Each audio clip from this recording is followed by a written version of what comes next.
welcome to Don't Shout at the Telly, Change the Message on It, with me, your host, Marisa Pereira.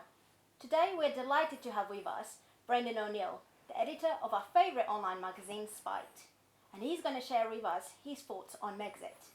Without further ado, Brendan would like to kick us off. Yes, so I think the whole discussion about Meghan Markle and Harry is probably the most ridiculous public discussion that we've had over the past year or so. I think it is absolutely bizarre. The idea that she is a victim of racism, the idea that she is oppressed, the idea that this incredibly wealthy, well-connected, formerly royal personage is a victim, I find hysterical, unsustainable, and ridiculous. And I think it's ridiculous for two reasons. First, I think it's ridiculous because it's just categorically wrong. There is no evidence whatsoever that she was subjected to racist abuse in the media, and we've now reached a situation that if you ask for evidence that there were racial attacks on her in the media, even that is now written off as a form of racism. People say, "Oh, it's such a typical thing for a white man to do, to demand evidence that this woman of colour was subjected to racism." So even asking for evidence is now held up as an example of a kind of racial privilege, white privilege. And the only examples that people can give tend to be a Daily Mail story about her which said straight out of Compton, which was about the fact that she's from somewhere in California close to Compton, which was actually a very favourable piece. It wasn't an insulting piece, it wasn't a racist piece. And the other example is that Rachel Johnson wrote a piece saying that Meghan might bring some exotic DNA to the royal family, which was also a very favourable piece. It wasn't racist at all, but this is held up as an example of the constant racist abuse she's got. There is no evidence whatsoever that Meghan Markle was subjected to racism in this country. And in fact, the opposite is true. When she got married to Harry, there was a huge amount of support. More than 20 million people watched the wedding. She was loved. People bought plates with her picture on it. They really liked her. People went off Meghan when it became clear that she was a woke, politically correct hypocrite. When she was lecturing us from the pulpit of Vogue magazine about how awful our carbon footprint is, and then jetting off on a private jet to Elton John's swanky pad in the south of France. It's when she started doing things like that, when she was clearly an incredibly wealthy person who said one thing and did another, that's when people started to criticize her. So it was more about her hypocrisy and nothing at all to do with her race. And then the other reason I find it ridiculous, I think it tells us a lot about where identity politics is at. And I think it really reveals that identity politics is completely and utterly reactionary, has no radical component whatsoever, and is driven entirely by this victim politics, this belief that society is full of racists and minority groups are victimized and life is incredibly hard for them. And it's a reactionary political idea because it is very anti the masses, it's very anti-ordinary people, it's very anti-working class people in particular who are presumed to be racist and prejudiced. And it is about upholding power structures, it's about upholding new ideologies, in this case, the ideology of identity, seeing everything through a racial perspective, thinking about everything in a racial way. And I thought the whole bizarre discussion over Megxit and what happened to Meghan Markle when she was a duchess in this country really demonstrates that even an incredibly powerful woman, a very well-connected woman, and her husband, who's even more well-connected and more powerful, even they can now deploy the politics of identity and deploy the politics of victimhood to protect themselves from criticism and to protect themselves from the plebs and to protect themselves from the masses. So what I think it really demonstrated is the way in which identity politics has become the new mechanism through which powerful people claim to be victims and through which they really demean ordinary people as stupid and racist. One point you made that when the press would cover Meghan Markle, it would be about valid criticisms, but I would argue it wasn't because she was pregnant, she was holding her baby. They saw the bump and they were like, oh, this is horrible. She doesn't know how to be a mother. And then you had Kate Middleton, and she did the same thing with her baby, but then she didn't get any criticism. It was like, oh, I'm motherly. I'm actually caring for my child, whatever. And then with Meghan Markle was like carrying flowers. They would say, oh, these flowers are poisonous to Princess Christy. How can Meghan not know? Meghan was called Princess Pushy. And so with this, it could be like racist because Kate Middleton got the same thing. Like, she would carry flowers, but it's like, oh, these are okay. And with Meghan, it's just like little things that are attacked that really don't make sense. And it's like, okay, you have a white woman, she's doing something, it's good. A black person does it, it's bad. Which has happened, like, in life, where, like, a black person stands on the street, it's seen as criminal, let's call the police. A white person stands on the street, it's okay. So that's where I think, like, it's not valid criticism, like how you gave an instance, like, with the environment. I don't see that. It's more just like little things, like, oh, Meghan wears a dress. Now this dress is trashy. She looks like a whore. She looks homeless. Whereas Kate could wear one, and she's white, so it's okay. My question is, you say prejudice against Meghan Markle. It's not real. She is older than Harry. She's an American. She's been divorced, and there are so many factors that that brings her into a limelight. So I want to ask, like, did you not even consider these factors? Contrary to your view, a lot of people believe that Meghan has been persecuted because of her ethnicity, and you argue against this. So why do you think that a lot of people believe that it's her race that's been causing all this? You know, the royals have always attracted media attention and scrutiny. I mean, we just have to look at Camilla Parker Bowles, for example, or Fergie, and she was called the Duchess of the Pork, for example. There was always jokes, and you know, they suffered quite a lot with criticism, but they were white, and they went back. So the idea that Meghan's criticism is because of her colour is absolutely surreal in my view. But I suppose I wonder, why is there such a keen rush to try and explain the criticisms towards Meghan through the prism of race? Because for me, it seems more like there is a sort of underlying idea that actually the problem is all of us, the plebs and the masses, that are just bigoted and we will never accept someone of a different colour, which I don't think is the case at all. Yeah, so I think it is actually really important to bear in mind, as Marissa says, that loads and loads of royal people and celebrities and other famous people have got so much flack over the years. I mean, you know, I'm a bit older than you guys, so I remember Princess Michael of Kent was attacked in the media for years and years. She was called Princess Pushy. That was the big thing. There were headlines, front pages, almost every day about Princess Michael of Kent, Princess Pushy. Princess Diana got a load of flack, and then you go back to the 1960s, and Princess Margaret got flack all the time for being insufficiently royal, for being too much of an it girl, for being, you know, too sexually easy, and all those criticisms that were made of her. She got loads and loads of flack as well. So it's always happened. So the idea that the explanation for Meghan getting this stuff has to be down to race, I think that's completely wrong. But I think it's very interesting to ask, as you guys have, why people have that perception. And in my view, it's because of one of the really worrying things about contemporary society, which is that we now view everything through the issue of race.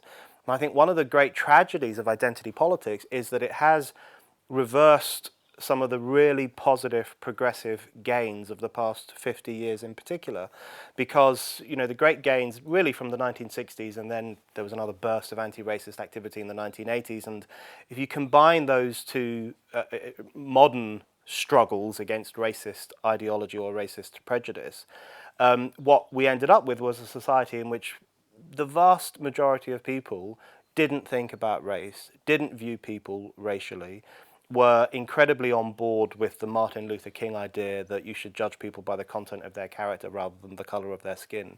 That had been pretty well established as an organising principle of Western societies in particular. And I think that's really a very important progressive way of approaching life. And I think what identity politics has done is completely turned that on its head and reintroduced racial thinking and reintroduced the racial imagination. And it now actively encourages us to view people in a racial way, and it actively encourages me to think of myself as a white man, to think of myself as having white privilege, to think of myself as having a necessarily problematic relationship with someone who has a different colour skin to me. And it encourages, I think, black people, particularly younger black people, to think of themselves as victims, to think of every experience they have, every bad experience they have as a product of racism, as a product of prejudice. And so what we have now is a new generation and a new politics which actively says you must think racially. You must interpret everything through the racial lens. And I think people sometimes underestimate just how reactionary that is, how reactionary it is to go through life with this racial subjective interpretation of everything that happens. So when I hear people say, well, Meghan got a lot of stick in the media, and the only explanation is because she's black. When people say that, I know they think they're being radical or they think they're being progressive, but to me they're just being reactionary. Because why would you make that instant interpretation? Why would you presume that the journalist who wrote that piece about Meghan holding her bump, for example, why would you presume that that person hates all black people? Why would you presume that that person is driven by racial hatred, one of the kind of ugliest ideologies in society? I mean, it's that presumption, not only about the journalist, but also about the masses more broadly. That presumption of racial prejudice is itself a form of bigotry, because it's driven by a bigoted view of ordinary people as being prejudiced and stupid and backward and so on. So I think that's what's most fascinating to me about Megxit and the controversy around Harry and Meghan leaving the country is not those two individuals themselves. I don't really care about them very much. What I find really interesting is what it tells us about contemporary values and contemporary elitism. And I think the worst elitism now, this is the great irony of this whole issue, the worst elitism now is not actually coming from the old-fashioned traditional monarchy as represented by the Queen, who is trying to preserve the House of Windsor and is trying to limit the rights that Harry and Meghan have to call themselves royals and so on. So she's desperately trying to preserve old-fashioned elitism, the old kind of monarchical elitism. What's interesting to me is that the new elitism, which comes often from the left and which is justified in the name of identity politics and justified in the name of victim politics, that elitism, which has come out on the side of Meghan, and which is very pro-Meghan and anti-ordinary people, that I think is the most palpable form of elitism in society today, and the worst form of elitism, because I think it's very judgmental, very anti-ordinary people, and very racially divisive. But isn't it strange that a lot of the so-called progressives and, those people that they call themselves Republicans and they want democracy, they are meant to want to fight for the abolishment of the monarchy, are siding with, powerful, as you were saying, powerful, wealthy people, basically an archaic institution that does not believe in democracy, that does not believe in equality. And just because they think that now they have a black face in a monarchy is now an acceptable institution is absolutely crazy. You could get hints of what was going to happen when Meghan married Harry. So that's when people were very supportive of her. People were very supportive of the wedding. They watched it, they enjoyed it. They thought she was this kind of beautiful, interesting addition to the royal family. People were supportive, apart from, a handful of trolls on the internet, but there's always going to be a handful of trolls on the internet for every issue under the sun. But some of us, including me, were asking questions about the way in which the wedding was being talked about, and the way in which the wedding was being talked about, particularly among left-leaning journalists and kind of identity politics types, was that this would refresh the royal family.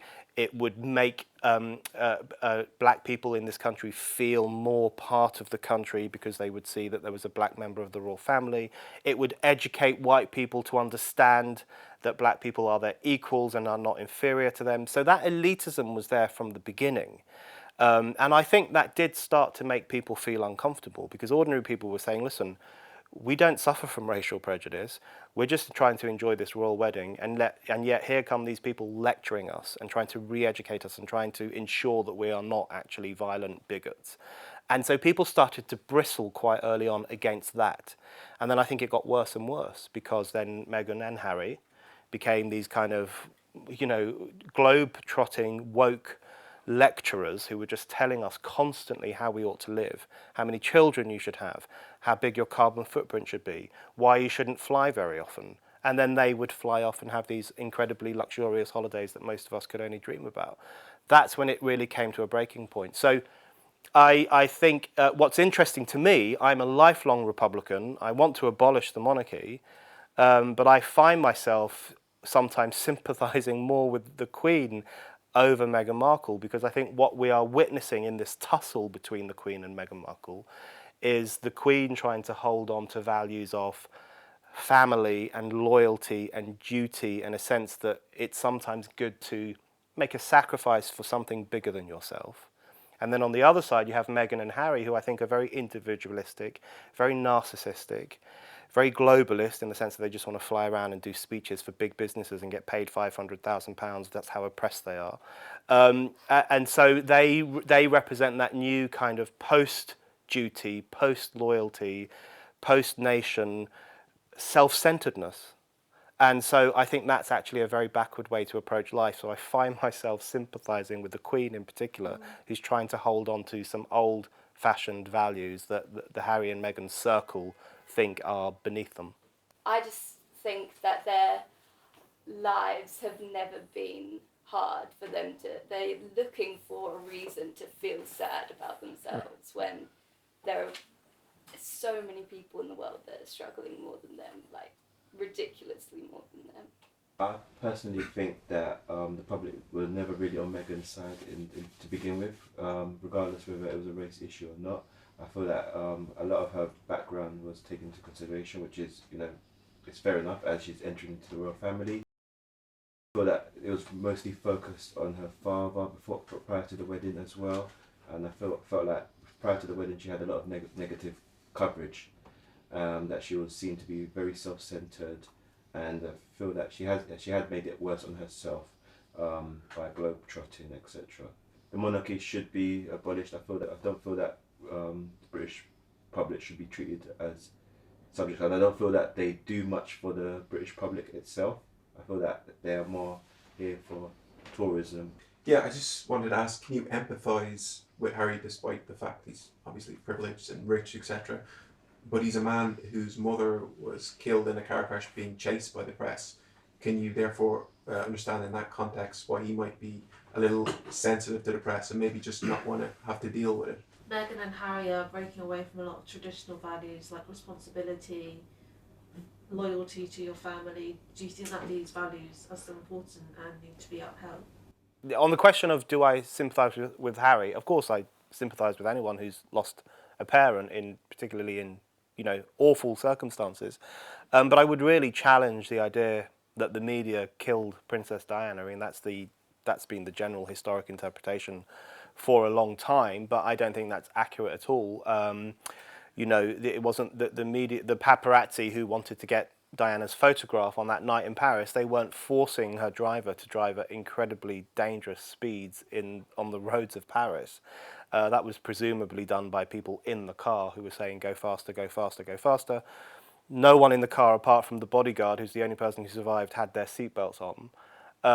So, you can't blame the paparazzi for the fact that they were driving that fast, and they were driving that fast in incredibly unsafe circumstances in the car itself.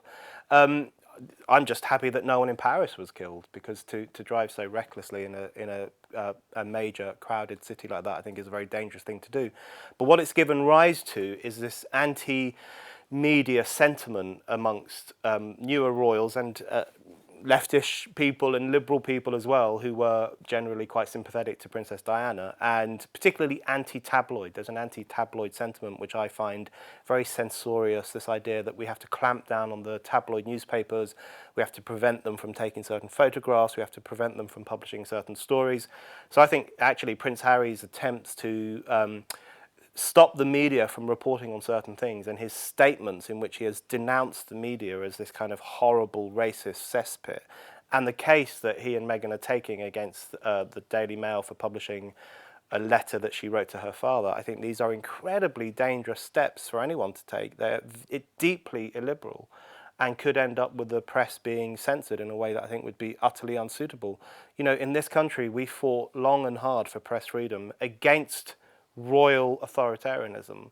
That's where press freedom comes from in this country. It was developed through a struggle to say what we want about royal people, to report on royal people, and then later to report on parliamentary life as well. You know, people struggled really hard for that and were tortured and whipped in public and had their tongues ripped out and had the letters S and L burned into their faces, meaning seditious libel. Because if you ever criticised a royal in particular, you were accused of seditious libel.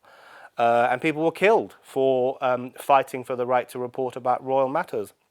Fast forward 350 years or 400 years, and now you have a royal person trying to prevent the media from telling certain stories. I think it's deeply repugnant and actually reverses a lot of the gains of history in this country, which is the right of the press to say whatever they want about the royal family. So that's another example where the supposedly woke royals, and I would include William in this as well, because he recently criticised the Sunday Times and said that a report they published was damaging to his mental health.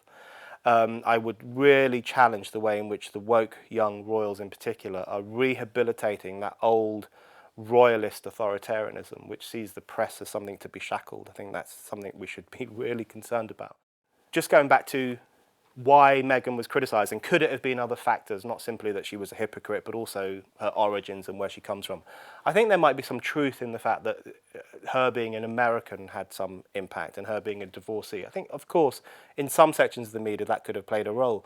You know, the figure of Wallis Simpson casts a large shadow over this country. She is the American divorcee who married into the royal family and eventually caused the king to abdicate and changed the whole nature of the royal family in this country, and had what the Queen in particular, because the Queen never really should have been Queen and wouldn't have been Queen if it wasn't down to the impact of Wallis Simpson on this country.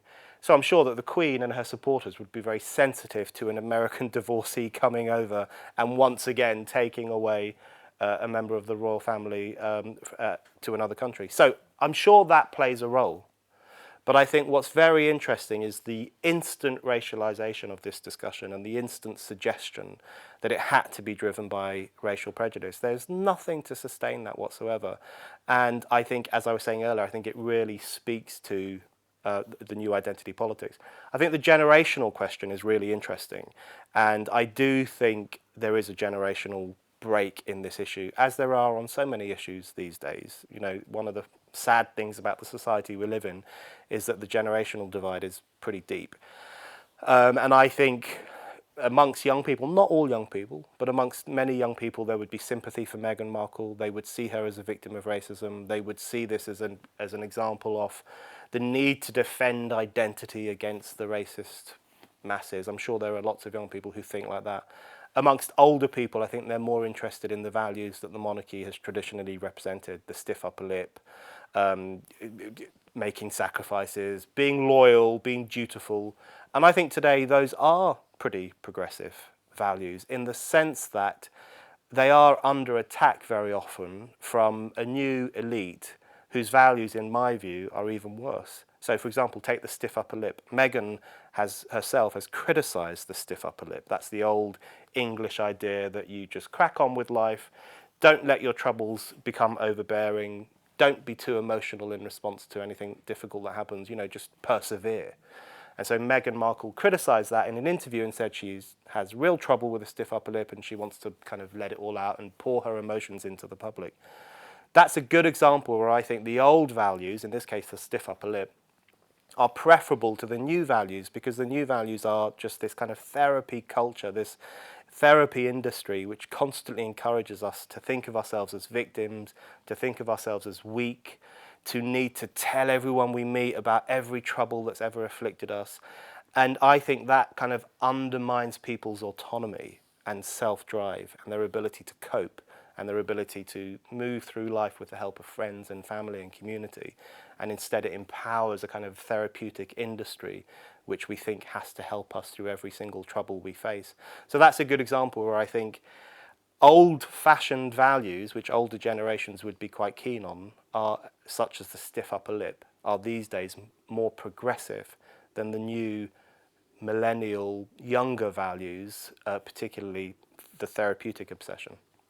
How do you see the response, though, to anyone that actually suggests that we are not a racist country, which is true? You know, even stats actually suggest that more ethnic minority students are now going to university than their white peers. I mean, everyone is doing pretty well. I'm not saying that there aren't issues to tackle, but someone like Lawrence Fox, for example, that suggested that actually, you know, there wasn't racism when it comes to Meghan Markle, and we are quite a tolerant society. He was absolutely hounded. I think this week he decided to go off Twitter because of all the abuse that was being thrown at him. So I wonder how do you see that response as well? Because that's quite shocking. I think it's fascinating. I think what's really interesting about the moment we live in is that it has become very difficult to say that Britain is not a racist country. And even if you bring in all the facts and all the statistics which show that racial acceptance has improved enormously over the past 3 or 4 decades, that the number of people who have a problem with interracial marriage has absolutely plummeted, that people's sense of agitation with immigrants has plummeted. Britain is now one of the most welcoming countries in Europe in relation to new arrivals and immigrant communities and so on.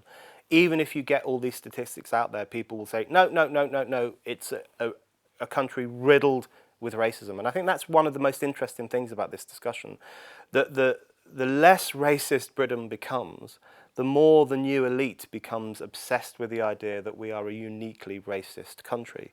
And that suggests to me that it's not actually driven by facts or experience, it's driven by a new ideology, a new elitist ideology which sees ordinary people as racist and stupid. And so I think that's really worth challenging whenever you come up against it, and worth saying to people, give me evidence for what you're saying. So going back to identity politics that you talked about how it's influenced people to view almost every subject matter in terms of race. But I think identity politics has only made our implicit racial bias transparent. It's not making people see things in a new way or in a very racial way. It's an aspect that is so human and so ingrained in our mind that it's only natural that we view things in terms of racial way because we do not have implicit bias towards race. I have to disagree on that. Sorry, it's mainly because when you talk about racial bias, right, you're assuming first of all that we are racist, so that is a very low view of the general public. And also, that's quite true that we do have the implicit bias. But that's a very misanthropic view of humanity, right? We are like human beings that reason, and we are capable of solidarity and reaching out to people that are slightly different from us to create a better, more progressive society. That's the whole idea behind, you know, women's rights when they fought with men to acquire their rights to vote. It was about, you know, it was the same case in the 60s with Martin Luther King working alongside the whites to fight for a more equal society. So if we give up on the idea that we can work together to build that great society, we are in a dead end. Actually, Martin Luther King wasn't working with white people. White people had him go to prison. White people had Martin Luther King not even able to drink clean water. They bombed his house 3 times, actually. Yeah, but not all of them. Like, some people were walking with him. Some the black people supported people him. were the ones, like when he had to have his meetings, he only met with black people in a black restaurant. It wasn't like white people helped him, gave him housing or anything. Kind of 2 points to make. First of all, like the point about black people feeling like represented by Meghan Markle being in the royal family. It's not like white people feel represented by the royal family either. Like, so that's just find weird that is sort of was projected in the media. And also on identity politics, I think it's quite more telling on like your behalf if you're victimizing yourself and thinking everyone hates you because of your race than anybody else. Like nobody in this room is thinking in their heads, oh, I hate this person because of their race. Like I know that for sure. Like nobody really does think like that. And I think it's just more of a judgmental view on their behalf if they just feel like every single person that they look at just hates them for and instantly cannot see past that. One thing you said is that you support the idea of the traditional values, and you support the Queen on that spectrum on that end. And then you also don't like the idea of a royal family. You also say that the royal family should be abolished because they've outlived their purpose. So I want to ask, like, isn't Meghan Markle like doing you a favor? Like, she has started something that may eventually lead to the abolishment of the royal family. I believe that Britain is more tolerable towards immigrants, hence one of the reasons why people going through struggles from Calais and risking their lives to come to Britain. And I feel that Britain does welcome people with open arms, and in terms of progression that it has made in dealing with race relations, etc. However, I feel that also on the other end of the spectrum, whenever there is something that has happened, for example, with Brexit, you do see rise in racial attacks. For example, the centre in Hammersmith, the Polish centre, was vandalised. So there are rises in things like that. For example, even with the new virus that's out, there has been a rise in attacks on Asian people as well. So I feel that it is tolerable, but at the same time, there is a lot of hidden racism as well.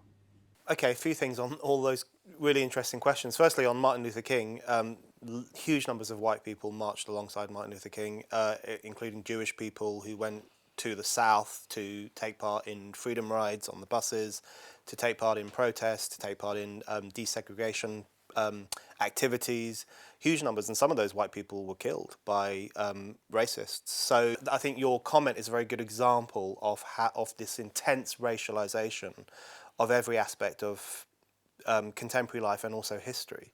And it overlooks the capacity and the reality that over the past 50 years in particular, black people and white people have worked together incredibly hard to tackle racism and to tackle the idea that you should judge people by skin colour rather than the content of their character. And then the comment about, ingrained racial bias, I think that's really interesting because that really speaks to the kind of problem I'm talking about, because what I find really interesting is the way in which wokeness and identity politics and the new kind of racial victimhood actually has a lot in common with the old racial ideologies. So the old racism, the kind of scientific racism, the kind of racism that really led up to the Holocaust, the idea that there are groups who are genetically inferior to other groups and they are a real problem for humanity. That old-fashioned scientifically justified racism, it was built on the idea that everyone had inherited traits, we had inherited characteristics, we had things ingrained in us over which we had no control, which meant that black people were inferior to white people, Jewish people were inferior to non-Jewish people. So it was about an ingrained sense of racialness. And I think I can hear echoes of that when people say we have ingrained racial bias and that we can't really do anything to help that. We just look at other people as racial characters, racial creatures, and that's always going to be the case. So there is that racial determinism. And I think what's really interesting is that both the old racist right, which does still exist, there are still pockets of it on the internet who are explicitly racist in a very kind of old-fashioned biological way, and the new woke left, which thinks of itself as anti-racist, but it actually uses phrases like ingrained racial bias, the inescapability of race, the idea that that's how society is. Both of them share this very deterministic view of human beings, this very divided view of human beings as just being separate categories, and we have to manage the relations between them. So I just find that really depressing. And I think what's happened is that the left in particular has really succumbed to the politics of race, whereas it used to say that it wanted to overcome and destroy the politics of race. So I think that's a really, really backward step. In relation to something like Brexit and racist attacks, I think that's just hugely exaggerated. It's really blown out of proportion. And if you look at the way in which hate crimes in this country are recorded, it's entirely subjective. So if you look at the policing manuals, they say that anything which is judged by any person to have been racist is recorded as a racist crime.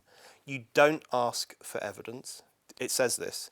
don't ask for evidence, don't ask for proof, you take the person's word.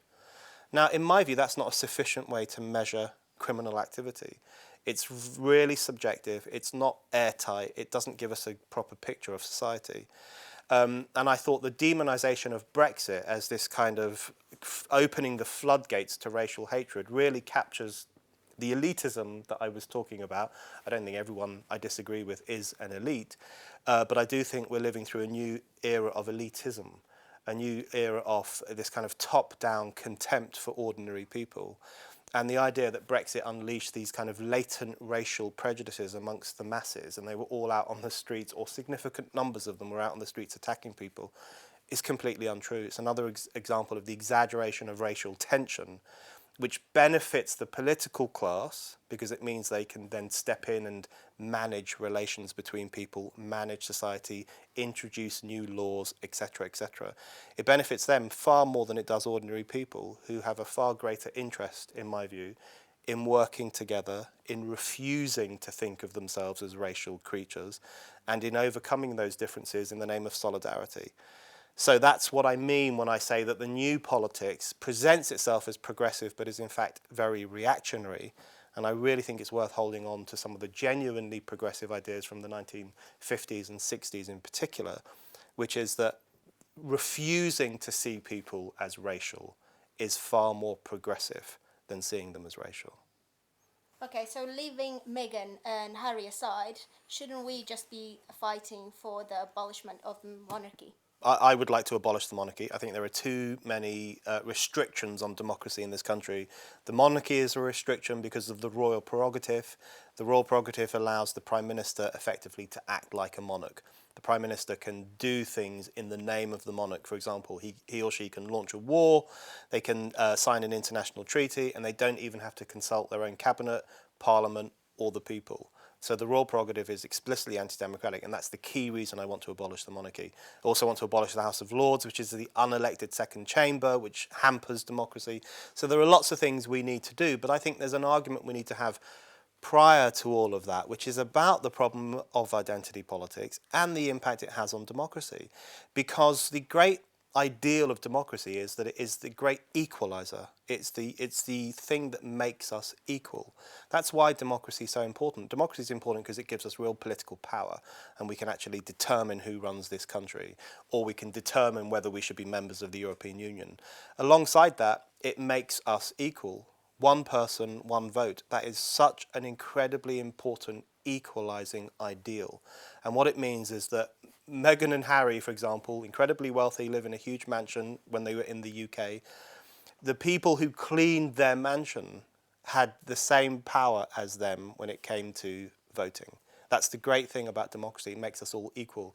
And the problem with identity politics, it implicitly and sometimes explicitly grates against that value by dividing us all into these little categories and saying, well, if you have an experience of oppression, then you have more authority to speak on this issue than someone who hasn't had that experience. Or if you are Meghan Markle, you have more authority to talk about the nature of this country than an ordinary person who's probably just a racist. It continually divides people, and it continually empowers certain people to have a say while disempowering others from having a say. And it's incredibly important we defend equality and democracy and universalism against the poisonous, divisive, reactionary politics of identity. I'm afraid that's all we have time for. I would like to thank Brendan for a great discussion, as well as all our volunteers on the sofa and on the camera. If you would like to take part in a future programme, do email us.